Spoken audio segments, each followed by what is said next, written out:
release that he can't get to.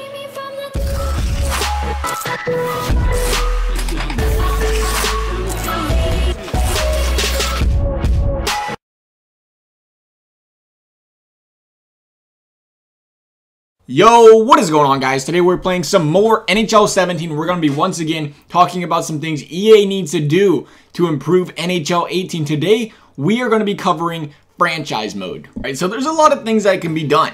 And I'm only on the startup screen here, and I can already think of problems. Why can't we select more than one user team? Other games let you do that, where you can be more than one user team. I don't know what's so difficult about that. I know it's a little thing. Some people are like, I only want to control one thing.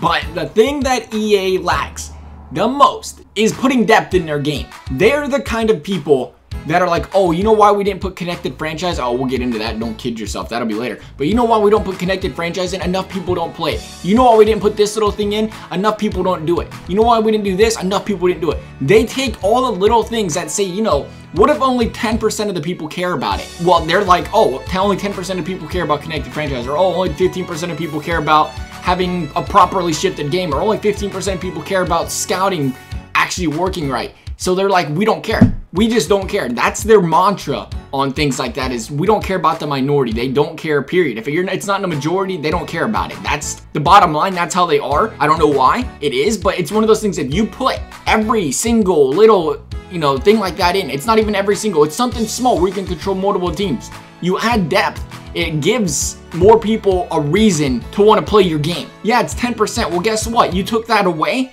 That 10% people's like, you, I'm out of here, you know? Because you can't put my connected franchise in. I have no reason to play this stupid franchise mode anymore. You just lost 10% of people. Maybe you lost 20% of people. And all of a sudden you're talking your 400, 500,000 worth of game sales you got. That's 50 or 60,000 people that you just threw to the curb. Think that through. Think that through when you're like, oh, not enough people care about it. All right, I could rant about EA for days. Can this just be like a rant series? So, all right, Blue Jackets, because we're the Blue Jackets. And then, you know what's the worst part about this is we came into GM mode this year. They revamped it. They quote unquote revamped it. They added owner mode. That's all they added. It seemed great and it seemed exciting to start the year. Let's go ahead and, you know what, we'll start this. We'll start this up here real quick. All right, I was gonna save this for later, but this is like a minute and a half later. I'm still trying to create this franchise. Can we please have faster loading screens? That would be something I'd love to have for franchise mode and be a pro. The loading screens are just atrociously slow. I could take a nap. What was we doing? See, I already forgot what I wanted to do. I already forgot. I think it was owner mode. Owner mode. Here's the owner mode. Arena facilities, budgets. Oh, here's the thing. I thought adding owner mode was great, and then I'd played some owner mode franchise series, whatever, and it comes to, you know, my attention, and a lot of you guys don't care for it. You're like, take it out of your franchise modes. It's boring. And here's the thing I'm starting to realize about it too, is yeah, you added these promotions and you added these budgets, but it's one of those things that doesn't work for NHL, quite frankly, because yeah, you can up the prices of tickets, you know, concessions, that's cool and all.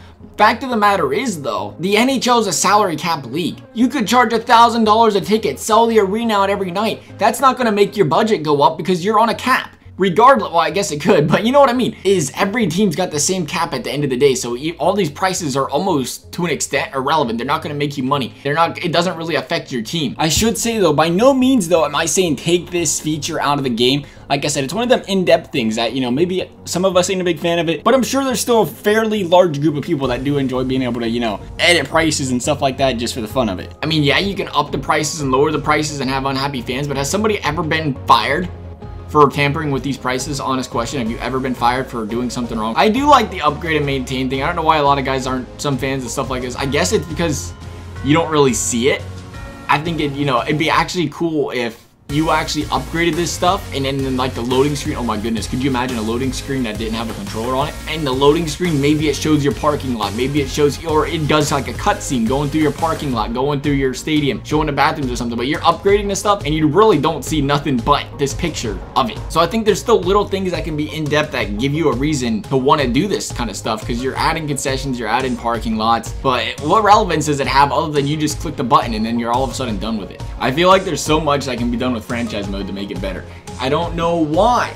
Let's start talking about it. Why we can't have connected franchise. It irritates me to know that these guys said, oh, there ain't enough people that play connected franchise, so we're not gonna put it back in a game. That, oh man, I can't stand it. I can't stand it. I can't stand that's the reason they don't have it in this game. all I see is people complain about one connected franchise. There's probably nothing more in franchise mode that I've seen people more outspoken about than wanting connected franchise. It's one of those things, how long, especially because there's so many problems with this franchise. You can only play a couple seasons and all of a sudden the stuff gets outdated again. I guess we'll talk about that too. Apparently, you know, I don't last long in my connected franchise, but I've heard a lot of people complain about, you know, you get into the draft and you get a couple years in and all of a sudden, is there even a scouting button? Is there a scouting button? I like the way Madden does actually a little bit, where you can unlock different categories. If you scout different categories or something, and it unlocks the potential in each category. That'd be kind of interesting to have if they did that. But what were we talking about? Connected franchise. When your game mode, personally, I love playing online stuff, so this is, you know, a little bit biased for that matter. But when it comes to something like offline game modes, unless it's really good, like I said, Road to the Show or something like that, I get bored because you're not playing games. Most people don't play games in franchise mode. It's just a bunch of simming, and the simming takes forever. But I'll play a couple, and that's why I do just like simulations that are just a year long with specialties and stuff, because it's a little bit different and not as boring to me. But why do they want to build this super team, draft this fancy team, and you can't do nothing? We can't play your friends. It's like playing Ultimate Team. You want to build this big team, and then you want to kick the shit out of your friends. Wait, frankly, that's how it is, you know? It's more fun if you're doing a franchise mode and you're like, oh, look who I just drafted. And you do a draft, you do a fantasy draft, and you're doing it with 3 or 4 friends than it is doing it by yourself. Fact of the matter is, you know? And then not only that, you get the chance to play your friends. Instead of having to play a friend in offline versus or HUD or whatever, you get to play your friend with a team that you built in franchise mode. A lot of people like doing that. But again, not according to you. I should have made a list because this would be a 20-minute video. This should be a 2-part video. But let's talk about simming. Here we go. Like I said, a lot of people do primarily simming in franchise mode. They don't play a lot of the games. Maybe they play the playoffs or something. But look at this. Look how long it takes to sim a game. Oh, owner expectations. In owner mode, you get to talk to people. I just realized that. In no owner mode, you don't get talked to. You turn owner mode off and all of a sudden there's just no cutscene, or this ain't even a cutscene, it's just a picture of this guy talking. That'd be kind of nice to add something like that, but that probably won't happen. I ain't even gonna try to go down that road, let's be honest here. But here's the simming. Nice and slow. There's a salary cap, whatever, no big deal. Here's my problem. Amateur scout call. If it's gonna take this long to sim, can we have this turned off? An option to turn amateur scouting off? Or make sure you don't have to do it in the calendar and you can do your scouting week by week. Like I said, get a scouting tab. Bring up a bunch of players, bring up a bunch of leagues, whatever you want to do, and let them scout outside of this calendar. Because I, for one, like I said, I do a lot of these sim videos things, or I want to sim a season. It takes so long to sim these. I think it's 10 or 13 minutes or so it takes to sim an entire season, which is ridiculously long when you're just simming buttons for 5 months or 6 months. If you take away the amateur scouting thing, you can sim, go do something while it's simming nice and slow, and then come back. But you can't when it's amateur scout things here, because why? Because you click on this, and there's a 6 weeks maximum.